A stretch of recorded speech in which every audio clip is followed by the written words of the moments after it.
Welcome back, guys. So today we're going to build a what's link. I know I already got started on it here. I got started on this for a friend and decided this would make kind of a cool video, hopefully. So, what is a what's link? It is a mechanism that does the same thing, about the same thing as a panhard bar. In essence, its main function is to keep your rear axle centered underneath your car. So, a what's link, more traditionally, I'll show you guys this, is a mechanism that looks like this. It has a pivot, runs in the center of your diff, and as your axle travels up and down, this linkage will compensate and hold it centered. Now, I'm not going to get into all the details on how exactly it works, how it affects your CG and your roll center and all that stuff. There's lots of arguments for how that works, what's better, panhard bar, what's bar, but we're going to build this thing today. So traditionally, people will take a piece kind of like this and just kind of slightly represent it on the back side of their differential, and they'll build a bracket that hangs around the back, and then they'll mount their what's link to that bracket.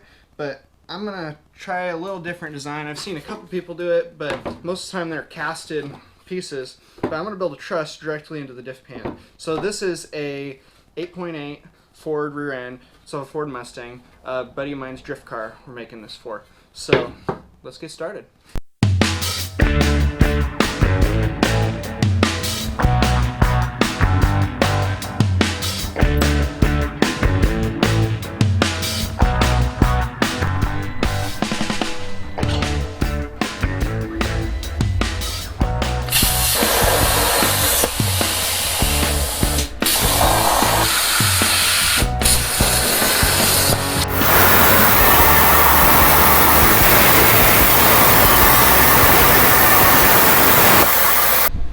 See what we got here. And those guys are fresh off the table. If you stuck around watching the video this long, please hit that like button and subscribe if you feel so inclined. So next, cut out some nameplates, so we'll get going on those.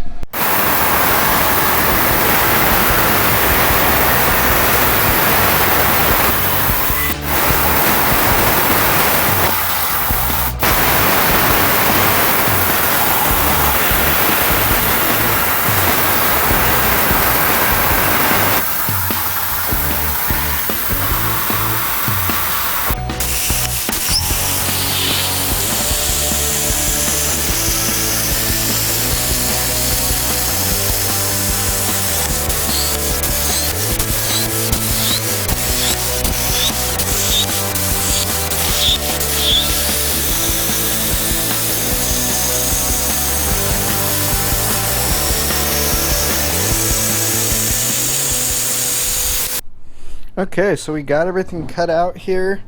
Got the reinforcement flange around the sides, and got these name plates. So these are the exact distance. They should start right here, and I'm going to bend them, and they're going to wrap all the way around down to the bottom for the top support. These are going to go right in here. So how this is going to work is there's going to be one on each side, like that. I'm going to do this with one hand, but in any case, it's going to be something like that. I guess set you down for a second here. So one on each side, be like that, and then it'll pivot in the center here. And we'll box that in.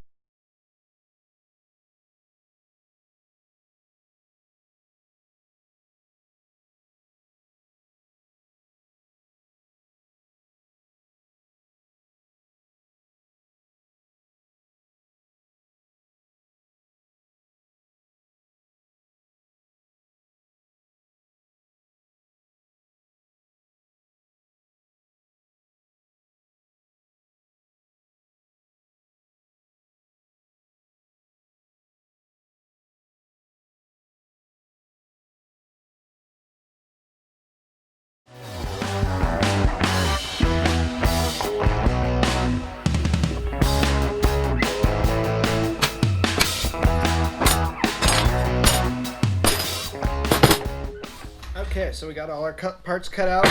Today, it's another day, obviously. Got a buzz, feels good. So we got our bolt pattern and support ring cut out.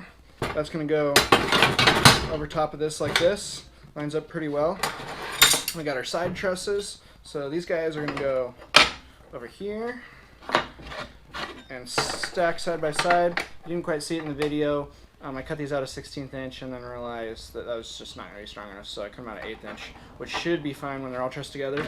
Then I got these and I projected this length here, and these guys, got the Ford 5-liter on this one and the Mustang on the other one.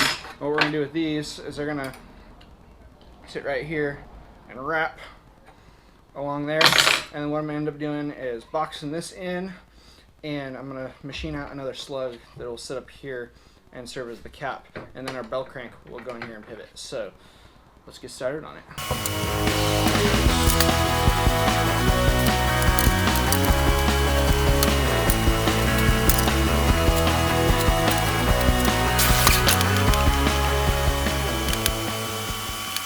Okay, so that took a little bit longer than I expected.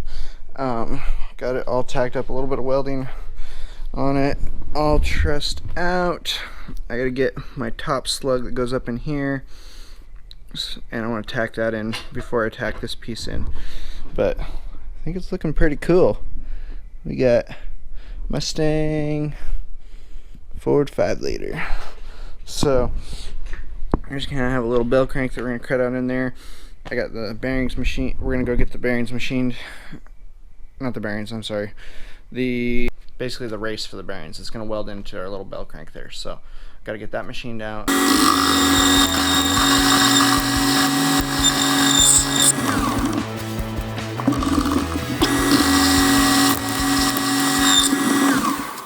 And the little levers cut out on the plasma, and we can get that part going. So I got to get that upper slug and keep welding on this guy. Okay, so we got the slug on this guy all machined out.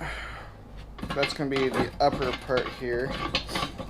I wanted to get this all tacked in before I welded everything up fully so that things moved less. It's still going to move, but hopefully we can minimize it. So one thing I forgot to do in my drawing was forgot to excavate out this radius here. So it looks like I'm going to have to do that before I weld this in. So I'm going to stick this guy in here and rough out where this hole is going to go. Let's get it cut out.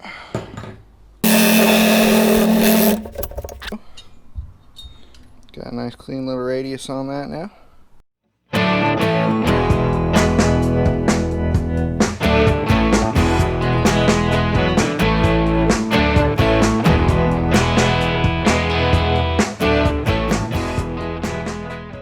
Okay, so I don't know if you can see what I've done here, but I took and I tack welded this guy onto the plate on this side, and I stuck a 3/32 chunk of rod in the center and then clamped it down on the other side. What I'm hoping it'll do is, since this truss is on the back side, it's going to want to pull everything. It's going to want to take it and make it do this in this direction, because as you weld everything, it's going to just shrink up.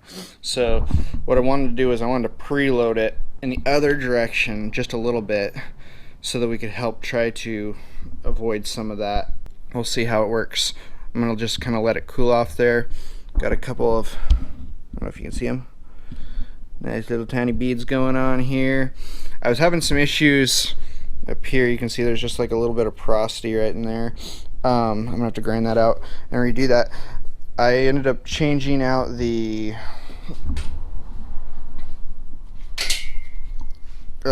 whoops, tungsten's sticking out.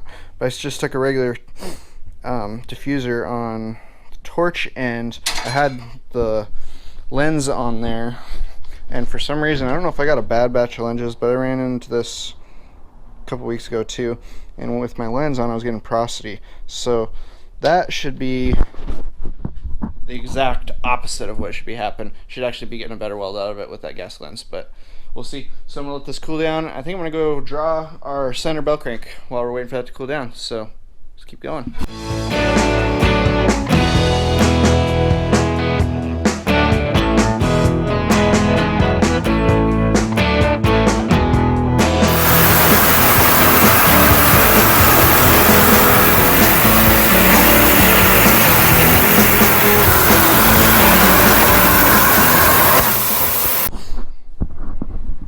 Okay, we got our arms all cut out on the plasma. They fit. And we got our piece all machined. Drops in there nicely. So this is what our bearings are going to ride in. I made it a little bit loose on purpose because I'm going to sink some heat into this when I weld around it, and I don't want it to be so tight. I'm banking on the fact that it's going to warp just enough that it's going to firm these guys up. So there's about 2 or 3 thou tolerance in there. They slide in and out easy now, and hopefully that'll make it so I can still get them in once I weld it up. So let's get going on this.